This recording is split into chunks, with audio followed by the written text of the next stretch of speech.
Alrighty, so first trade of the day for me was SINT. It got some news in the pre-market. They were awarded a multi-year contract worth 1.5 million. Keywords, a lot of bullish things inside of this little headline. So this was my main focus at the opening bell, and right into the opening bell, we actually got this nice 5-minute flag setup. You can see right here, high volume push, low VPA pullback, kind of some buyers stepping in right here to suck it up, but that's completely fine. We closed over our 12 pivot, our 13 pivot. So right off the bell, let me go on the 1 minute, see if we get that dip that was there. Yeah, right here. So right off the bell, you can see our flag has formed, and we pull into this 13 area pivot, and that's where I was like, okay, took SINT off 13 pivot, great flag into open. So ultimately on this one, I was looking for a break over this area, which would have been 15 cents. Then I was going to see if we can get that extension into like 18, 19 cents and, possibly even squeeze into 30s. Clearly that didn't happen, and that's okay. As soon as this one came up to this 15 area resistance over here, I had scaled my first piece off, and then we dumped all the way back down to 13s. Wasn't really scared because this was my entry area. Not only that, this was my risk area. So if you go to the 1 minute, we didn't really break 13. We respected it. We did stay down here for a second. You could see the volume picking up, but I was like, all right, whatever. Let me see what they're gonna do down here. I remember reading the tape at the time, and there was so many bidders walking in, and they were buying happily down here. So I was like, all right, cool. We end up sucking back up. Kind of got that U shape, 1 minute, no follow through, and then buyers just start stepping in, low volume consolidation. And then at 9:42 a.m., right here when we tried pushing for more highs, that's when I told chat that I was still here. We came back up to this area, and I did take another piece off, and I'll get into why I took that piece off right here. It's because I remember looking at the tape in this area, and there was so many sellers. Like, the volume tells a clear story after we started failing, but when we were coming into this area, there were so many sellers. So I knew, like, in the back of my mind, second nature, all right, start peeling more profits or get out of your whole position.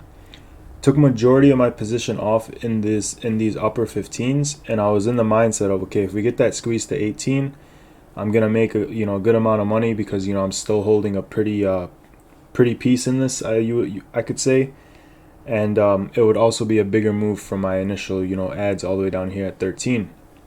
So took more off here, and then ultimately when we got the stuff right here, still was in it. We stuffed all the way back to 13. We broke 13. I didn't stop out. I remember telling myself, all right, hang on, let's see if they do something like this. Let's see if they suck it back up. Let's see where this candle closes. I remember watching the 1 minute, and the 1 minute actually sucked back up over 13, closed over 13, and then when this candle actually came down and made that new low right below this wick over here, could also see that it was the pre-market kind of low over here. Once we wicked down and broke that, once the candle broke this level, that's when I cut the remaining piece of my position. Overall, it was a green trade. I wish I took all of it off of up here, but hey, it happens. I kind of wanted to see how this thing would play out, and ultimately a lot of people were selling on it. And one thing that I remember when I entered this play, a couple minutes later, another big chat room alerted it, and they have a lot of members in there, and I believe that's what got it moving. And I kind of should have known in the back of my head, okay, this chat room is known for pump and dumps, you could say. So I should have known in the back of my mind that, okay, we're probably going to come up and we're probably going to do something like this. So going forward, I guess you could say if I see something from this chat room again, I'll know, all right, be more cautious and take my profits quickly. But overall, the daily had range. It could have been a great play. It could have opened up through 15s, opened up into 16 and then, possibly pushed 18, 19s. But a lot of the time now, a lot of people are scalping. Like, look at this pivot right over here. Like, we even could have had a nice move into 30s. Look at this day, we opened up 19s, we had a nice move into 28s. So this thing obviously had the range. It just it had the volume as well. It's obviously selling volume now because it has sold off, but it had the volume, had the range, had the news. So it had the setup as well, clear risk. So I think this one could have opened up, but a lot of people were just, in the scalp mindset, and, hey, that happens. Second trade of the day for me was going to be NutX. And this was actually off Dom's alert right here. And he alerted this 5-minute flag over here off the previous high, which was yesterday's high. Go ahead, draw that line. And you can see, we got a nice volume push up, low VPA pullback into the pivot. I got long 88 cents right down here. Risk was off 87. As soon as we got that first pop into our high a day, I had taken a piece off. I believe it was like 91.5s, almost 92. The reason I did that is because normally when a stock, holds its pivot and it's going to come back to test high a day, there's a very high probability that the stock will put in a double top at high a day and continue selling off. So I wanted to, protect myself and ensure that I get at least a piece off, We end up coming back down, whatever, back into 88s, I'm perfectly fine. Then when we got that second pop into 90s, I took another piece off, and the reason I took that piece off is, once again, I was looking at the tape, and there was a lot of sellers coming in over here. So I was like, all right, a lot of sellers. We just put in a double top on, very high volume, pulled back very hard right after it. You could see, the selling pressure started coming in. So I was like, all right, maybe I should take another piece off, and that's what I did. Eventually, I did stop out of the rest of the piece, but like looking at the daily again, like this one could have opened up. If we got over that 92 pivot, our next pivot would have been 95, then $1, and then over $1, we could have came up to, $1.13. But I just feel like a lot of people are in the mindset of, I want to get that quick scalp and I want to move on, and it happens. Eventually, someone just, I don't know who, but someone just, murdered the whole place. Someone just sold everything, cracked us right through 87, and as soon as we cracked 87, that's when I cut my piece of the position. And I was out of it. It was a little green trade. You can call it break even, but it was a little win because I took a majority of my piece off up here. So I was able to walk out with a little green on it. Next trade of the day for me was COSM. Got long COSM. Where was it? It was right in here at 11 cents exactly. Me and RCB were chatting about this one. And I actually didn't catch this move. I actually sold out of it for a loss, and I'll tell you why right now. So we were right over here, we broke over our downtrend. I was looking at it on the 3-minute, we're kind of consolidating. And then I had to leave, I had some things that I had to take care of, so I had to step away. And then when we came down here, this thing was just so up and down. I was like, all right, you know what, screw it. I'd sold out, took my little L on it, got up, walked away, did what I had to do. Literally not even 2 minutes later, well, this would actually be like 6 minutes later because these are 3-minute candles. Anyways, RCB texted me and he's like, yo, comms opening up. And, I checked my phone and sure enough, we're up here at 12 cents. I'm like, bruh, like I had it down here. So, overall, I took like a little L on it. It is what it is. I was impatient. Kind of let my emotions get the best of me, you could say, because, I was very impatient. I was like, all right, screw this stock and let me just move on. So, took a little L here on COSM. BBBY, there was 2 flags that I played. First flag was the 5-minute flag right up here. I believe it was Mikey who alerted this one. Got long on this one at 5.16, so right here, as low as I could. Was risking off this 5.10 area. We had a pop into, I believe it was 5.27s. Yeah, 5.25, 5.27 area. Didn't take a piece off. I was looking for that, break. At the time, I didn't have this trend line drawn, so I'll remove it right now, but I was looking for the break of these pre-market highs, which is 5.27. Then I was going to see if we can get through 5.30 and, ultimately make the move into 5.55s. And the reason for that is, I went over this yesterday as well, 5.55 is a key level on the daily. A lot of times the stock tends to pop into these levels and then eventually sell off. So I was looking for that flag to, get continuation and, make the move up there. We didn't end up getting that, ended up knifing. You could see, sellers started stepping in, taking control of the stock, and I ended up stopping out my piece below 5.10s right on this previous high over here. Fast forward a little later in the day, kind of consolidated, whatever, broke our downtrend here, and I was actually looking for a pullback, and I put this one in the stock chat. I didn't put it in the trading floor, but I was looking for a pullback. On the 1 minute, we came down, we retested. However, I didn't really pay attention to the 1 minute. Would have been a great trade on this 1 minute flag. Nice low VPA, high volume push. So I didn't get any ads down there. However, we came up here. We kind of had this 5-minute flag look. So I was risking off 530 and I got 537 average. Had this first pop into 543s, 544s. Didn't take any off. Pulled back in. Didn't hit my stop loss, so I was still in the trade. You could see volume was starting to pick up. It wasn't really the cleanest VPA flag, but a lot of other rooms were on it. There was a lot of chatter on it. So I was like, all right, let me give it a shot. And that's actually why I didn't alert it in the trading floor. I didn't want it to really get crowded in a way, you could say. So I kind of kept it to myself. And, whoever's seen it in the stock chat, I guess you could say they seen it. I'm sure if I search up BBBY here, should come up. Yeah, right here. So where's it at? BBBY 5-minute flag against 555 pivot. That's when I alerted up here in the trading floor, but the first one should be somewhere around here. Yeah, BBY 5-minute flag breaking here, right here at 10:56. So right before 11, it was on this candle. I had called it out in the stock chat. Ended up pulling back in, holding our trade line. Like I said, I was long 537s. Then we got this big volume push to the upside. I took my first piece off into 547s. And then we got this nice extension into 570s. Ultimately didn't hold for this 570 move. I took my remaining piece off at 556 right when we got through our 555 pivot. And the reason I did that once again was because it was a very heavy daily pivot. You could see the stock came up here yesterday. We got rejected, tried coming up again, got rejected. Overall today we did, break through it and continue a little higher. But I was in the mindset of, okay, I want to get this quick win. I want to move on, find what's next to trade. I don't really want to babysit a position. And looking at it now, I should have maybe left the piece off, considering how extended we were from my average. I should have let some ride, you could say, and, let it play out. But it is what it is. So took my last piece off over 555. I believe it was 556, 557. And then we kind of formed this 5-minute flag right here. And that's actually the flag that I alerted in the stock chat. Or I'm sorry, the trading floor. If I go, pretty sure I could find it somewhere over here. Yeah, right here. So this was the BBBY flag against 555 pivot. Nice low VPA push here. Ended up breaking out right away, so I guess you could say it was kind of a 3-bar setup.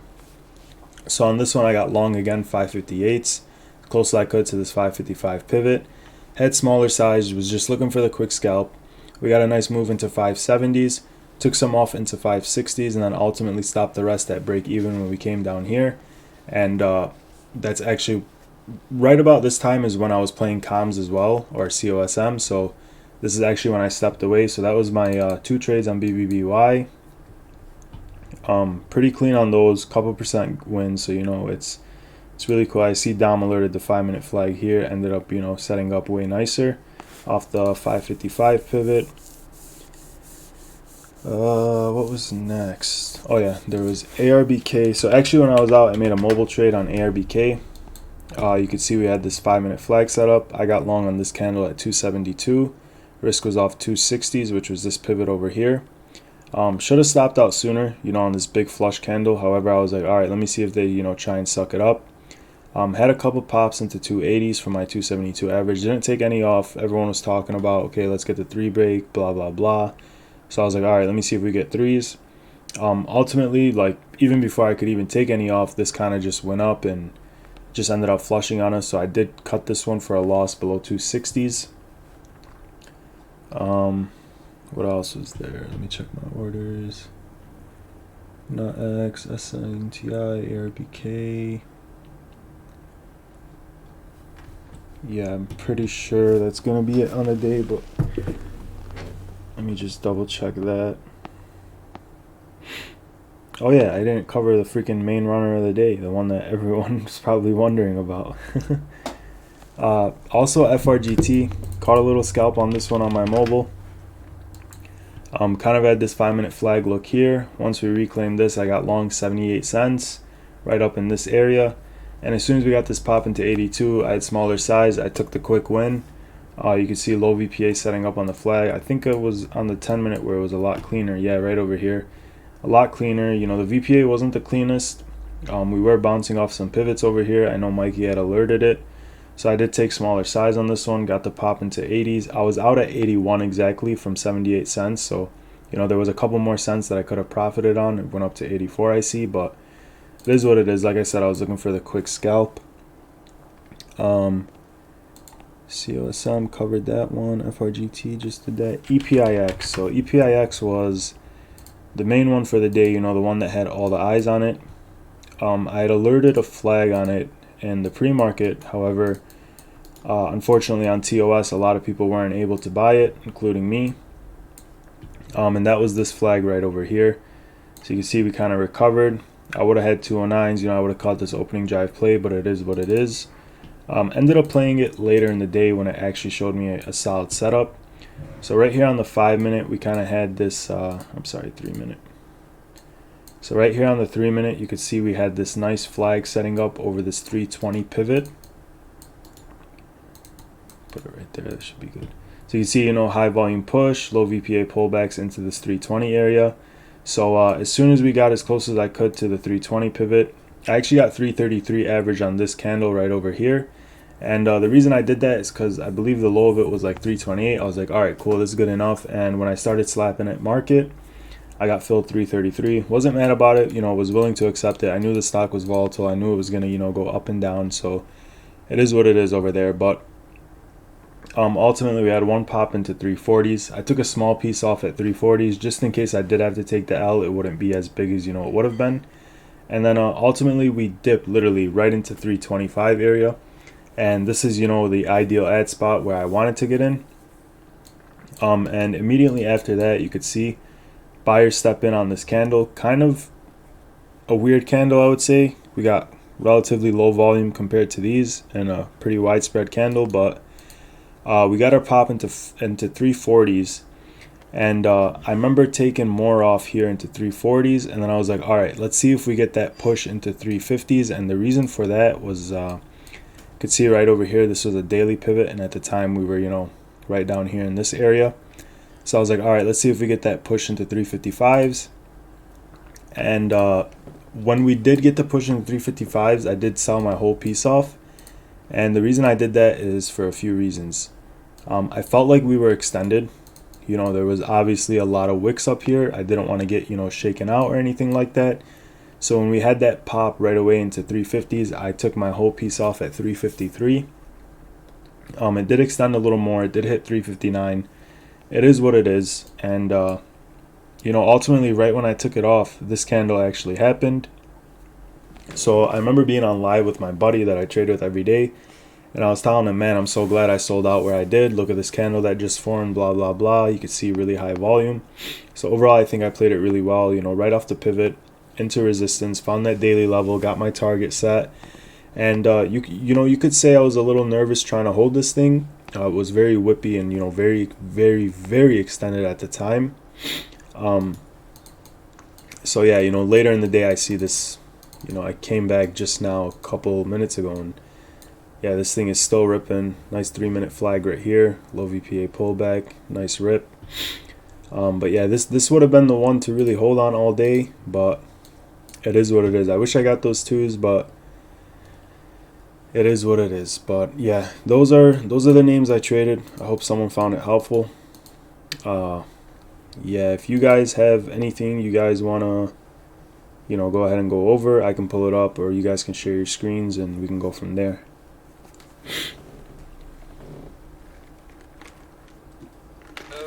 What else? I'm trying to think what I traded. Maybe CQC was like 5 minute flag. You said CQC? Was it GC or something? Oh, CGC, yeah. Yeah, this flag right over here. That was pretty tense.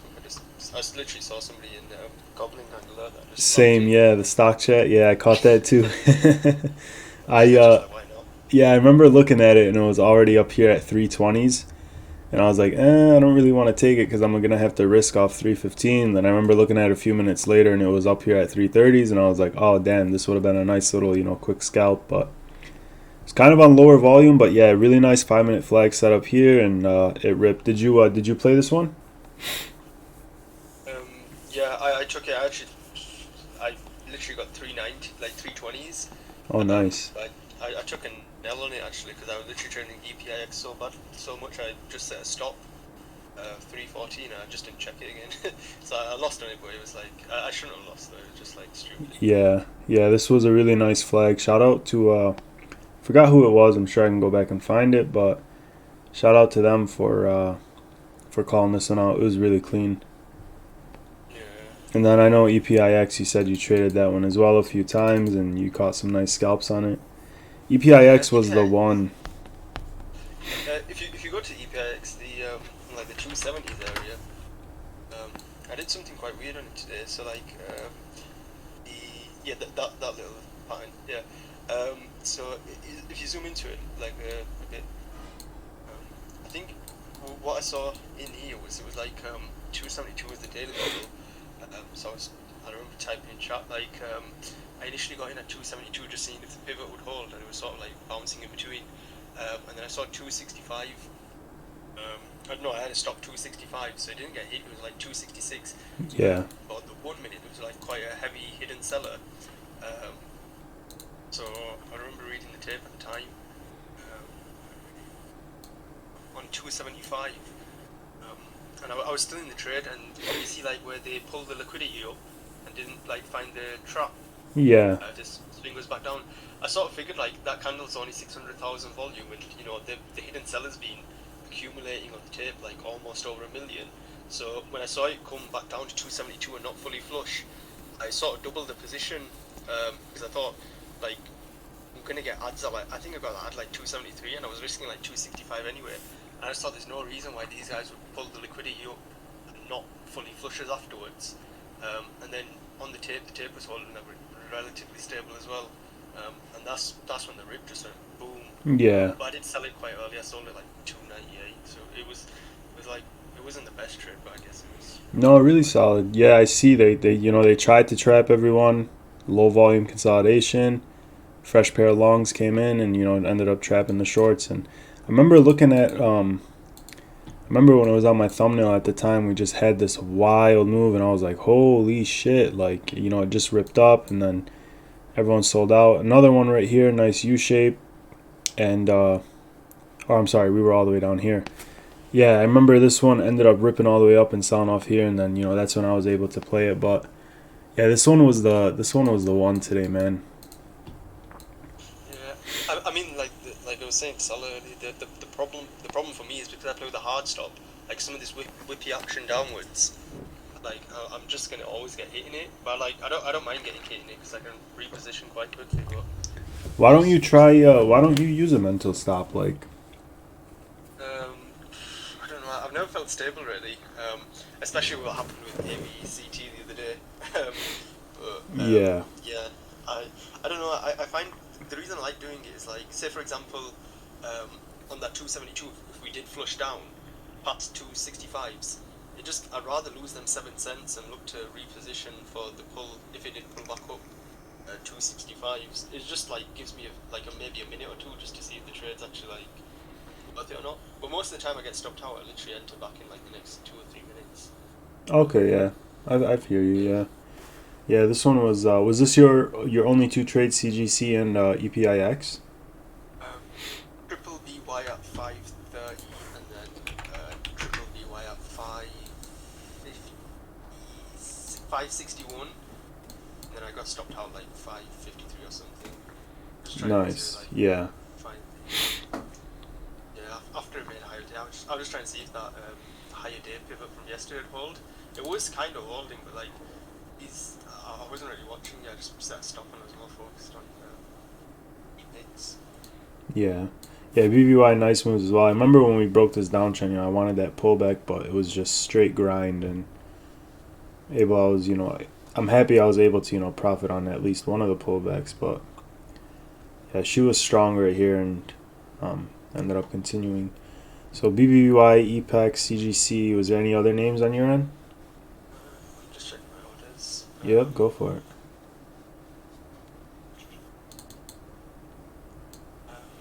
No, that was it for me today. Nice. I Nice. literally just sat and looked at EPIX for like 7 hours straight. Yeah, you told me you scalped it like 7 times. Wow, look at this thing, man. It's still up here.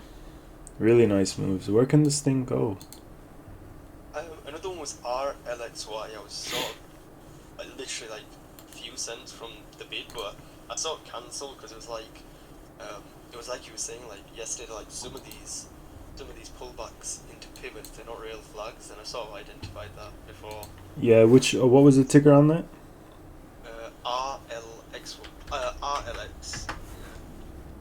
Was it a 5 minute flag? It wasn't really a flag. It was just more this. If you see this, what's it, 168 pivot, I just saw like the um, sort of descending volume into it, and it did look. It was quite a bad setup. So I set the bid at 168, and then I saw the higher volume on the selling. I just sort of cancelled it straight away.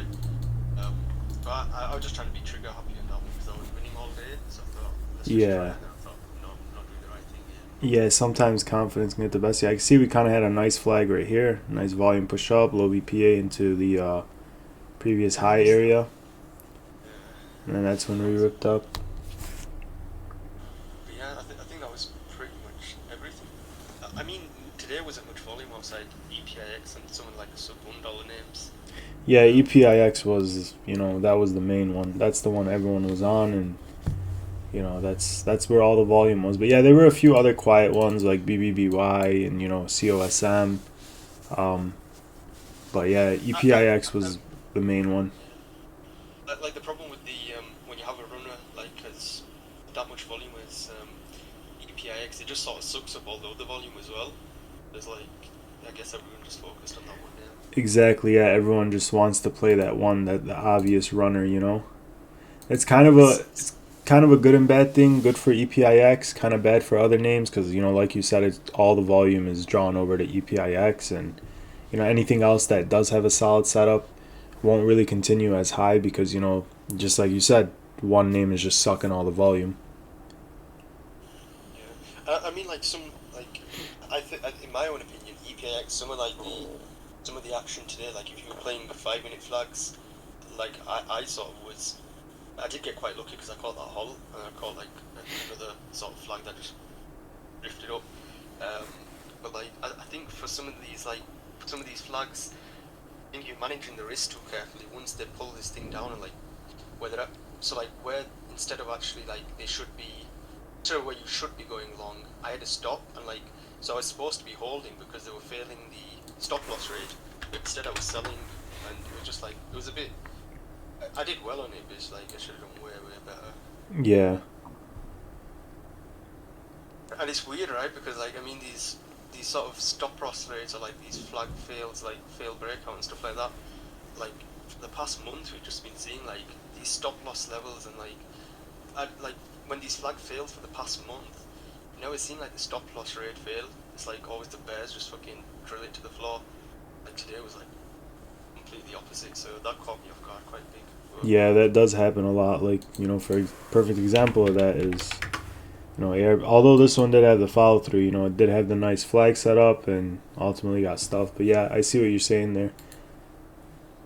Hopefully, usually what happens is, when something like EPIX opens up like it did, usually this will wake up other small caps, and what will happen from this is a lot of shorts blew their account today, and so this will kind of set the tone for shorts going into the rest of the week, where they will kind of be more hesitant on runners. So like this is one name that ran. If we get like one or two other names that really put in nice legs and nice moves, and burn some shorts, then shorts will start to get a little scared. They'll start to be like, okay, little bull run is coming in, time for the shorts to ease off the pedal.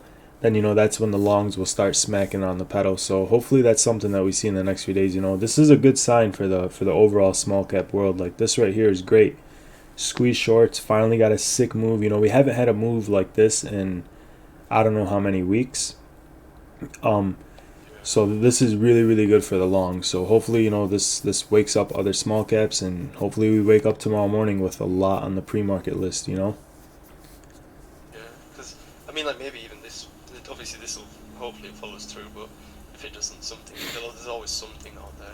Exactly. Yeah, and Everything. I'm sure this will continue to squeeze shorts. I'm sure there will be another nice run tomorrow, whether we gap up or gap down. But like looking at the daily right now, we really have room into sixes, really 596s, and if we get over that, we got 630s, and ultimately this thing can push up to sevens and maybe even 790s. You can see this pivot all the way over here. I'm not trying to put a price target on it or anything, but this thing has the range. It definitely has the volume. So um, see what happens with this, but this is just good for small caps in general. I think it will wake up a lot of other names and give a lot more confidence in the traders who are trading small caps. Because like I said earlier in the stream, it was everyone's kind of in scalp mode now. Oh, I'm up 3% on a position, bam, dump, and like it sucks because Yeah.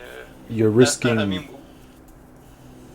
with that whole sentiment, the flag strategy doesn't really work as well. Because I mean, like, if everyone's playing without expecting the continuation never comes. So if Exactly. like one, yeah, if like you're going one for one or you're like breaking even, Exactly. it's so hard. Yeah. It's been like that for the past couple of days, and like especially today, like a lot of flags that we played today, like none of them really gave good follow through, and that's just because everyone that was in them was like, all right, cool, this is enough for me with the market we're in. So hopefully this gives some confidence to the longs, to actually sit in their position and stop scalping. Yeah, let's see how tomorrow goes. I guess I'm gonna avoid if EPIX does run, I'm gonna avoid it in the morning because like usually in these like day two sort of extended players, I just like to see whether they take it straight away, like sort of dump it between beneath some of these levels. So be on the lookout. But this one's quite easy on the pivots, so like see what it gives. But should be good hopefully. Yeah, it should. It will definitely be a little more risky, considering where we are in the daily and the big move that we put in. But if this can, in my opinion, if this continues tomorrow and actually rips higher, like maybe $7, $8, that'll be really, really good for other small caps. It'll also be very, very good for the longs, and like I said earlier, the shorts will kind of start easing back, and that's exactly what we need. Yeah, exactly. And I mean, like you like from a year ago, like I remember when Atlas was super popping. Um, like this was the usual shit. Like these players were like these players were more common than these were like normal players, like 100%, 200%. But Exactly. it's just market's been like so slow. It's like this is like a once in a lifetime sort of thing. Yeah, I right. mean, like it's like hopefully this should become the norm again.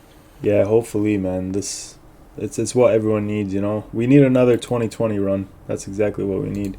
We need another AMC, another DWAC, another GME. We need another one, man. Yeah, I mean that's why I'm not. That's why I'm sort of playing with the expecting the continuation on these flags. Because like I mean like when they come like today, Cape, it's just like if you cut this shit too early, like you're messing your whole strategy up because for this 5 minute shit to really work, you have to like sort of let the runners run and cut the other ones really super early. Yeah, Um, exactly. see how it all goes, I guess. Yeah. Anyone else trade anything? Who we got in here? Yeah, we got a few people in here.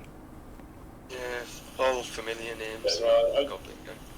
chime in here. I mean, so I think I saw you probably saw my message in the chat. I'm still just kind of getting into paper trading, but I took a few just stupid trades this morning, just not really finding any sort of setup, and then ended up on EPIX just kind of getting in 3 times right around the areas that we've already talked through, looking for those flags and just taking a quick scalp up, but still just kind of learning.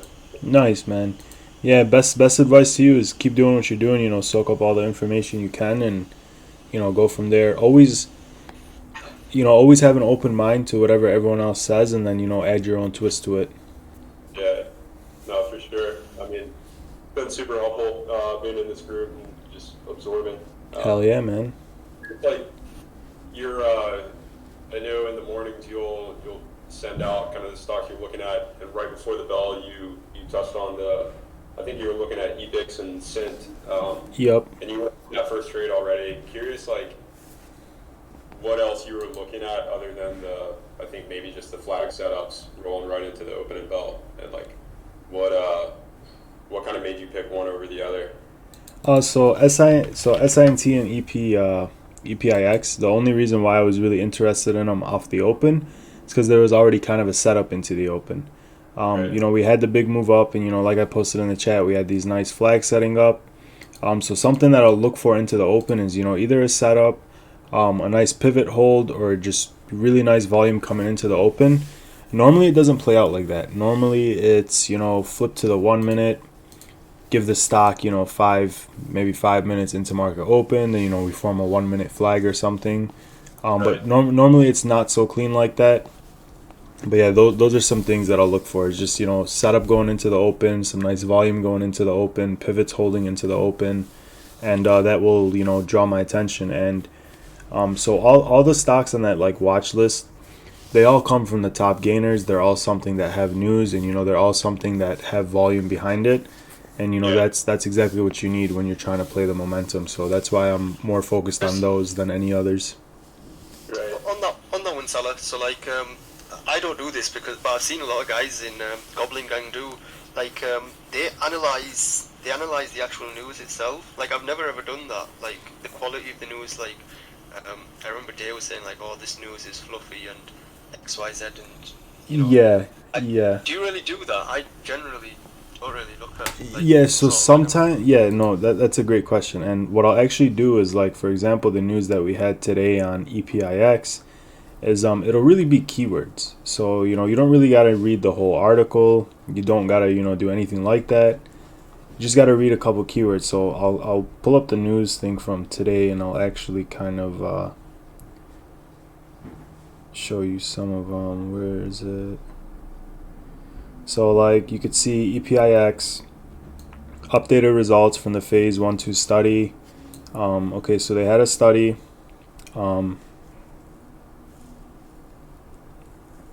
Not really much in here, but I'm sure if you open up the article, they probably said something was good about the study. If you go down to, for example, SINT right before the bell, the news that dropped, you can see they were awarded a multi-year contract worth 1.5 million. I don't care what they're developing. I don't care when they're developing it. All I'm worried about is that they were awarded a contract worth 1.5 million. That's positive news. Therefore, I'm watching SINT. So quality of news, usually anything FDA related or anything trial related is usually really, really, really good because it's going to bring a lot of eyes to it for the pharmaceutical guys, everything like that, and all the day traders. They're expecting momentum to be there. So that's another thing you can watch. For example, like Arnaz reports preclinical results. They were good results, whatever. You read into the article. If we go to Arnaz, I know it tried having a nice move in pre-market, tried off the open, ended up getting smacked down. GovX, same thing. Price target of 8. That's all I'm looking on. I don't care who posted it. I don't care if it was a buy sell rating. They had a price target of 8, and we're all the way down here at $1 on GovX. So once again, this is something I'm gonna watch into the open. I know there's guys who buy right off the article, and I'm not really a trader like that. That's kind of really a gamble to me. But I see why they do it because if it's a good article, for example, like EPIX or SINT, you'll get that quick move. Like for example, SINT, if you bought in right when the news came in on this first gap up, you would have had 11s to 15s, solid move. That's just not me though. But overall, the news, yeah, I'll look at it, and normally what I do is I'll put the news from my opinion top to bottom, which ones you should be watching first. I don't really say that, but I guess you guys know now. So usually I write down, whichever ones I think you guys should be watching first to whatever last. Sint came in just because that was right before the open. And then, I posted it alone down here. But yeah, normally I'll post it, what I think you should be watching to the ones that really don't spark my interest, but, could set up. I guess you call them back burner plays. I mean, like, if you get, it's not really a reliable strategy at all. It's not really even a strategy, but I guess if you learn of intraday news prior to the actual volume coming in, and then you can sort of do it. But it's more of a game of speed. Like I see Verde, he does it a lot. Like he's posting the article before anyone else, and he's like market slapped. So I guess it does work, but it's like you have to be so fast, and it's like it's not a real strategy. It's just like you're sort of guessing. Yeah, it's more of a gamble in my opinion, but there are people who just do that on their own, and it's been working for them so long, and they'll just see those certain keywords and they'll be like, all right, I've seen this one in the past, I've seen what the stock did in the past, so let me give it a shot here. All you can do is really manage risk, but more of a gamble to me, more of a flip of the dice, and not really my style. Um, I mean, like another one is I've never really got a clear answer. I was speaking to um, somebody on Discord about it. I don't know. Actually, I think I asked Bofo in one of his streams. Like, obviously, I know it's like an anomaly, right? And you can't really expect it. But it was Coach Steve who was saying like, oh, on a ticker. I remember a ticker was running the other day. It was like, oh, prime 13C territory. And I think that's like the sec offering file. Do you like look into any of them sec files or any of that shit? The SEC filing, no, not one bit. I don't look Yes. into the company's fundamentals. I don't care. I honestly don't even know, like, all these names that I've traded this past week. Yeah. I don't know what these companies do. I don't know where they're located. I don't know who their CEO is. I don't know their, financial situation. I don't know anything. All I know is if that chart sets up for me, I'm getting in it. I'm being It's a so good idea. serious right now. I know. I just asked because I was like, I remember a lot of people in Goblin Gang on the stock floor. This is one of the reasons why I actually took that sort of break from it. Is like on the stock floor there was like a bunch of chatter like about these filings and stuff like that, and it was just like it was so far away from like what I do. I literally just trade flags. If the flag's there, like the company could be like some Chinese bullshit. Yeah, exactly. Um, And to kind of add to what you just said is like, if you're a day trader, momentum trader, don't worry about any of that. Worry about the charts, worry about the volume. That will tell you the story. But if you're like long term, swing trader, investor, then yeah, obviously it would be a good idea. Like, because I know there's a lot of people on Twitter, for example, that swing pharmaceutical stocks and biopharma stocks, and like they'll post the whole thread of DD, and like, yeah, that's acceptable when you're trying to swing something for the long term, but for us, we're trying to get in over here, get that quick leg, and then move on with our day. So it doesn't really like, imagine you seen this here and you're like, all right, let me go check their fundamentals, let me go check the SEC filings, and then you come back from all that, you're like, fuck, that one would have been a good one. All right, I'll get them next time. Like, you just wasted the whole play. So yeah, like that's some man pre shit. yeah, right. Yeah, it's crazy. But yeah, no, yeah, I think that's should pretty much everything, I guess. Yeah. Yeah, he knows. This EPIX3 is exactly what we needed in small caps. Hell yeah. Yeah, hopefully, I mean, well, like, the last thing we want is this to fucking just go like get straight shorted down in the morning. Then all Yeah, of a that would sudden, not like, be oh, good. Yeah, that would not be yeah, good. then it just all flips. Yeah. Maybe if we put in, like, like, maybe if we gap down a little and then fill our gap and have a nice leg up and then they smack it down, yeah, cool. But if we just get smacked down right off the open, it won't It's really be the fucking. best. Another thing we got to look out for is the offering. We don't want the company to drop. This is a shit company. We don't want them to drop an offering on us. So, like, for example, this is a time where I check filings real quick.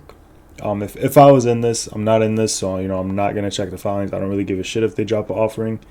But if I was in this and I'm still holding from, let's say, like $3 or something, we're all the way up here at fives, then yeah, I'll go over. I'll try to find something about an offering, see if there was one proposed in the past month or two, just so I can and I would also go and check their cash on hand to make sure that they're not broke, because if they are broke, then that's red flag, you could say. The company is at a higher potential for dropping an offering. So that's really the only time I would check filings, is if I'm in really low and this thing's extended. I don't want to get caught in an offering, because we've all seen what offerings do to stocks. Exactly, especially in extended hours, Jesus. Exactly. Yeah. So, yeah, so, yeah. I mean, like tomorrow, I'll just I'll have this look out in pre-market, see if like any of these levels, maybe higher day, or like that 445 or anything. But I guess yeah, I don't really do much preparation in the morning either. Like I see you post the list, but like I'm just like fucking just sitting on the scanner, just seeing what pops. Might as well just play. Same. I'm not really doing much either. Just check the news, check the volume, look for the ones with the setups, and put them on a list and take it from there. And if one goes, then I catch some on it, cool. And really, that's it. Yeah, should be good. Anyone else? Yeah. Anyone else got anything? No, I was just going to ask more about the pre-market, but you just answered that. uh, curious if there's any action, like, are you trying to, if you see a setup, are you taking anything in pre-market or just kind of let it pass? 50-50 for me.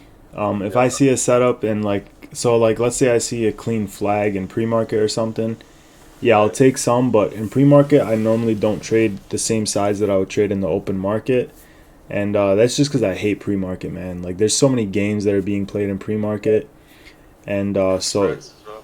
yeah. So if I do take something in pre-market, it'll be really light, but it's kind of a 50-50 for me. Like, there's a couple of days where forgot what that one stock was. There was a stock had a nice 5-minute flag in pre-market, went from 58 cents all the way to 70, and I wasn't in it. The flag was so clean, I should have been in it, but I was just like, man, I hate pre-market, and it's just something about me. So 50-50 on pre-market for me. I know a lot of people like pre-market. I know, like, for example, in the Goblin Gang chat, like Bofo and Dom and Day, they love pre-market. So it's really all about the kind of trader you are, I guess you could say. Yeah, I guess the only that pre-market flag, the ET is Sly. I think it called it out, or maybe when they were on Warrior, I was kind of watching it. Yeah. Something similar. And I was like, man, that was it. I guess the only real advantage for like pre-market and after hours is the plays don't really need as much volume to like extend. Yeah, that's another thing. But outside of that, there's not really much advantage, I guess, especially on this flag strategy because the spreads most of the time just so spready. So, yeah, I haven't found success in pre-market compared to like 5 minute on daily. I guess that's just me. Yeah, pre-market is a kind of the same ball game, but kind of different at the same time. Because like Javi just said, it takes a lot less volume to get a really nice move, and that's, I guess you could say, a plus side, but it's also a downside because if everyone starts selling, I'm sure everyone has seen those pre-markets where it's like, for example, just like this, just straight sell-off. Or like you get like at the fucking 7 or 8 p.m. that stupid spread being exchanged where it's like 50 cent Yeah, right? weeks. It's just like it's. I guess like you want to avoid volatility, especially in the flag strategies. Um, but yeah, it's like it works until it doesn't, I guess. Yeah. For me, I just like to wait till the market opens and, go from there. I don't think what else. Another one I've been having probably everyone has been but after following September, like the hesitancy just to enter these plays after seeing so many fucking pivots fail in September. I guess after seeing EPX today, that should sort of boost the confidence up. But like Salah said, you don't want the confidence too high where you're slapping everything. But yes, it should be fun. Yeah, the best thing for that is, like, if you're having confidence issues, size down for a little while. Don't stop taking plays because then you'll have, execution hesitation, and you don't want that. Best advice for that is just, let's say you normally take 100 shares on a play, take 50 shares, do that for like a week or two, build your confidence back up, get green, on majority of those trades, and then, start smacking your regular size again. But that's really the only way to rebuild the confidence and, continue pushing. Yeah, because even though sometimes even though I managed to walk out today green enough, I might literally just size down tomorrow for like the morning, because like some of the volatility today I was getting caught up on like stops. So just see how that goes. I guess sizing down is never really a bad thing because worst comes to worst, if you're losing, you just I'd rather lose less money than win more money because I'm just trying to build my account at the moment. Exactly, so, yeah. See where that finds I me. just have a quick question. Can you hear me? What's up, Mario? Yeah, can you hear me? Hey, Salah. Hey, what's up, man? Yeah, so, go to BBBY And so I guess what I struggled with is, that opening flag. You Yeah. know, you said the flag failed. There was some kind of huge knife. But for me, I was in that play, and I was seeing the flag as there's a pivot, at 503, Yeah. and then like yeah, when you look left, so that's what I was looking for. I usually take flags off of pivots, but I noticed, you guys also take flags that are not off pivots. For those, what are you risking off of? Is it the 8 EMA? So this is actually a flag off of a pivot right here. You can see 510 area. Also lines up Okay. also lines up with pre-market area over here. Also lines up with the body of this candle. So for me, this was I had five. I think it was 517, something like that. Ended up stopping out below 510. So 510 was my risk on this, and the reason that was my risk is if you look left, even into yesterday, nice resistance, support, resistance, support, support all the way through. Got below it, resistance, reclaimed, held as support. So now we're looking for this to continue holding as support and the fresh buyers to come in to start extending us. Overall, that didn't happen, and for me, like once this happened, I wouldn't really consider it a flag anymore, just because we obviously broke down. We had a bearish engulfing on high volume, so the setup is really invalid to me. But yeah, I see what you said. Off the 503 pre-market low area pivot, definitely a pivot you could have played off of, but in my opinion, this just wouldn't be a flag anymore. This would just be a pullback into support on high volume, which is higher risk because there's a chance that support can just give out and continue falling. But yeah, that is something you could consider it, I guess. But for a flag, not really. Up here, yeah, but like I said, once we start breaking down on higher volume, the decision has been made, and the setup is now invalid to me. Maybe just like another like 2 cents on that is like the strongest pivots are like the strongest resistance. So like that 510 resistance is, and I mean once the flag breaks down past the sort of pole, then it's sort of like not really valid, like Salah said. But for me, like personally, the best pivot plays are like where the strongest resistance is, and I guess that 510 is stronger than that 503. Yeah, 503. I mean, I could see we kind of had it in this area yesterday as well. So really nice pivot to go off of. But for me, for the flag, I wouldn't want to get into something at 517 area, 518 area, and hold all the way down to 5. That would just be ridiculous in my opinion. So 510 was that risk for me, and those were the reasons why. Support into resistance, nice pivots, and if this would have continued, it would have been a great play off the pivot. However, we did break down on higher volume, so the setup was invalid. I think like that's why it's important to read the tape as well, because like I imagine when that 510 flushed, you saw the walls appear at Exactly, yeah, where, and not only that, you could just clearly see it off the volume. We came down from low volume. This should have been a green candle, high volume push, and that's when we should have got our flag breakout. But you could, without even looking at the tape, and obviously we can't go back through the tape now, but you can clearly see high volume push down. Obviously, everyone just started selling once that 510 broke. Yeah, so could you clarify real quick on the tape? Are you saying like, hey, if you would have seen that, you could have seen like a larger spread, so instead of like 510 to 59, it would have gone like 510 to 503 to 502 or something like that, or just the amount of selling that came through? Yeah, so when this 510 broke, you would have seen, the ask light up. You would have seen the ask, overpower the bid, and you would have seen the people on the ask, because this is such a big drop. Even on the one, it's kind of a flush on high volume. So what would have happened on the tape is everyone on the ask side would have been dumping into the bid, causing the price to just continue flushing, and everyone that was bidding at these levels, they were trying to hold it up. Ultimately, they couldn't. So basically, on the tape, what that would look like would be like something like this. I'll just screenshot this. And so we have our tape, whatever. We have ask, bid.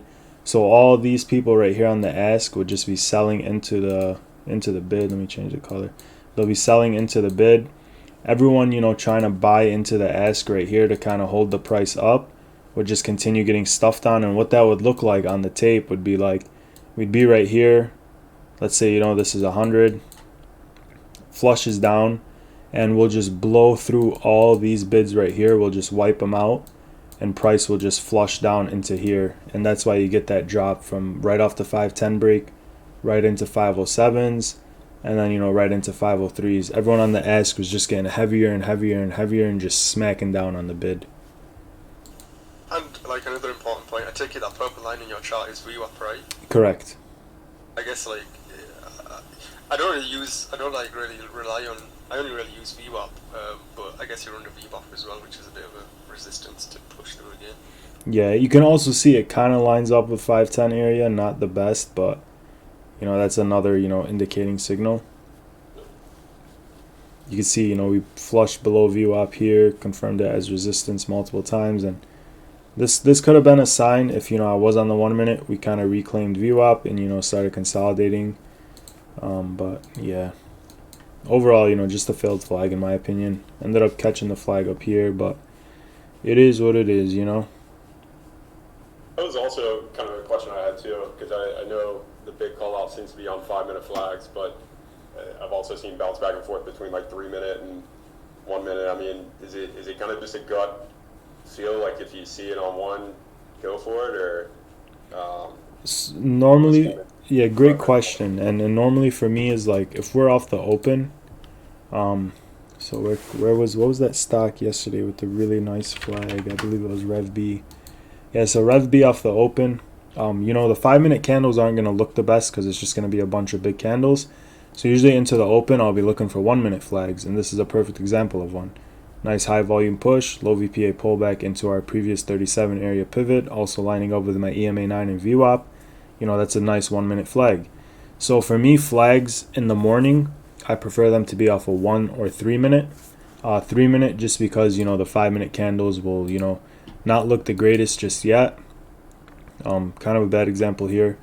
But usually after, I would say like 10 a.m., that's when I'm more focused on 5 minute flags. So I'll go to BBBY and try to find one. So I guess, this kind of a flag setup over here. Not the cleanest. That's a 3 minute. We go to the 5 now. Really nice 5 minute flag off the previous high pivot. So, that's a great example of it. 3 minute doesn't look the greatest, but 5 minute does. So into the open 1 minute. Look for the 1 minute transfer over into the 3. And then if it's still, consolidating, look for the 3 minute to transfer over into the 5. And an example of that is AMV. I tried playing this flag yesterday on the 5. It doesn't look the greatest because, you see how we just kind of traded sideways. Then when I went to the 10, you could see that nice flag setup. And then, like, let's say I go to the 15. Nice 15 minute flag setup. And so it's really all about time frame. You can play the flags on any time frame, but intraday I'm usually focused on 5 to 10 minute flags. In the mornings, it's 1 and 3 minute flags, and hoping for that 3 to push into 5 so we can kind of get a greater breakout. But it is what it is. I hope that answers the question. Yeah. Sure. I remember Mikey was saying like a video as well, like he likes 5 minute flags the most compared to 1 to 3 because like on 5 minute he knows that the level is being held for at least 5 minutes rather than like the 1 minute being like holding for the 1 minute. If that makes Exactly, yeah, and that's another reason why I like to focus on the 5 minute flags intraday and the 1 minute flags, into the morning. Because, a 5 minute flag in the morning isn't going to look the greatest, but a 1 minute flag will look better because, the candles off the open are, there's, not enough information yet. So that's why I'll look for a 1 minute flag off the open. But yeah, great point, Javi. It's kind of like a confidence booster.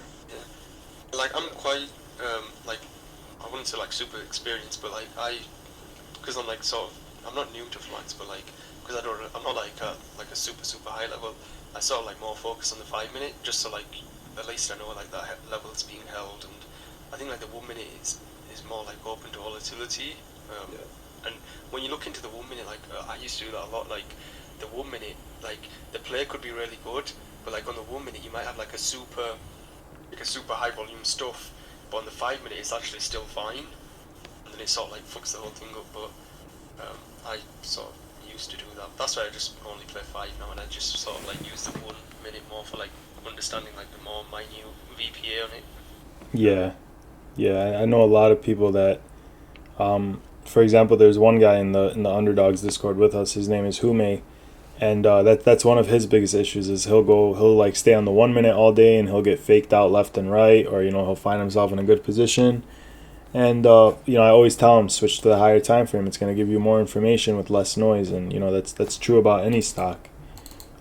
Like if we go to let's go to today's runner, you look at it on the 1 minute. It's then kind of clean, honestly, for a 1 minute, but very whipsawy, But let's say you go to a 5 minute, less noise, condensed, really clean, and then if you up it another one to like a 10 minute, it's really, really, really clean. Like look at this nice 10 minute flag right here. Whereas if you go to the 1 minute, it's just consolidation. You'll be like, okay, what's gonna happen here? Your emotions will be running and whatnot, and then you go to a 10, and it's beautiful on the 10.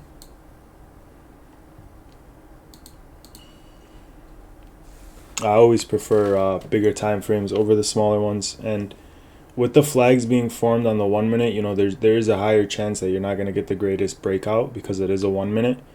There's not like enough consolidation, whereas a 5 minute, flag, you're gonna get the greater breakout just because of the consolidation. Like there's always a saying, the longer the consolidation in the range, the greater the breakout is going to be in either direction.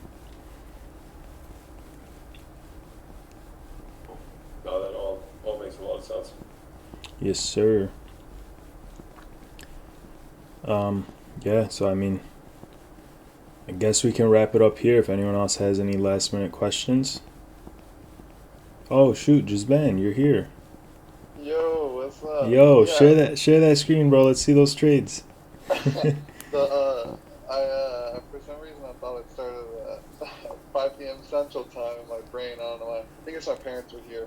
My brain was Central Time based, and then I was like, oh shit. So then I got on. I'm like, oh, it's already streaming. Yeah, whenever Yeah, if you want, yeah, share your screen. We'll go over your trades real quick. I really just want to go over one thing.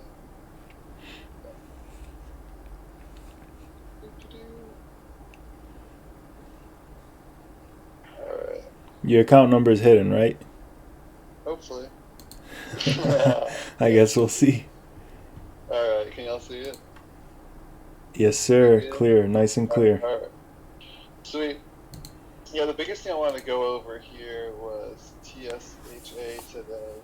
I think I had a really good learning moment for me that I ended up playing decent, but I took a small loss on it, but it's kind of how I like to trade, and maybe people can just take pointers from it and include it in their own strategy or whatever. But so this 5 minute flag right here. It gives us a little stick up, and then it was coming back, and I really wanted to hold that 257, so I actually entered right here. And so as soon as it pulled back, I entered in decent size, but then there's this huge wall right at like 257 or 258, whatever it was. I forget what exactly it was. So I bought in, and then there's a big wall like just sitting there, and sometimes that happens, and then they like just get eaten up. And I paused for a few like seconds, and nothing was changing. No one was just like, you didn't see the tape running. Like I was watching like the level 2. I just didn't see like a lot of buys coming in, because if there's a lot of buys, then it gives me more confidence. But nothing was happening. So then I sold, and it dips further down. And at this point, honestly, it's not even really a 5 minute flag. I mean, it kind of is, but it kind of goes a little too far down because it gave up that entire move. Yeah. But I did still enter it, and then the wall was still there, and so I ended up selling. I took like a really small paper cut loss, and it ends up still making this move back up because it did have like low volume at the time. But by the time it was like, I mean, I guess it kind of, you can see all these selling bars right here, and it still did eat up some. But then you can see it gets completely stuffed, and then this keeps tanking. And I think it's something important too. And if you look at this now too, it doesn't really look as clean for that 5 minute. There's a lot of volume on that second bar. Yeah. And so I think that's something like to take away is like whenever you see those walls right after that dip, like it's kind of sketch, like for me at least. So moving forward to what I really like to have is when it dips and I hit freaking buy, I want that thing to jump off my average like immediately. And if it doesn't, I'm already scaling out like really soon. Good point. That's just something that I wanted to point out. Yeah, to add on to what you just said, you actually made a very great point about that, about the pivot and support holds. Normally when you pull into a support level, if that support level is truly a support level, there's going to be buyers present and you're going to come into that support level really quickly and you're going to bounce off of it really quickly. And so that's a great point that you made there, Jisban. Yeah, exactly. So yeah, so just moving forward, I think it's something to be even more like cognizant of, and just if you put in that buy, like it should be jumping off there. If it's a true support, as you said, like it should be jumping off. So, kind of hopefully it helps me and it helps other people just getting less or lower risk um, positions. Yeah. But other than that, there really wasn't too much that I traded today. I kind of got sucked into trading end phase, which is a little bit larger of a cap, which moves completely different. But yeah, other than that, that's pretty much it for me. Nice. Well, I guess we'll wrap it up here. We've been on for like an hour and 6 minutes now, I think. Yeah, we've been recording for an hour and 6 minutes, so I guess we'll wrap it up here and we'll recap tomorrow. So appreciate everyone joining and have a good evening.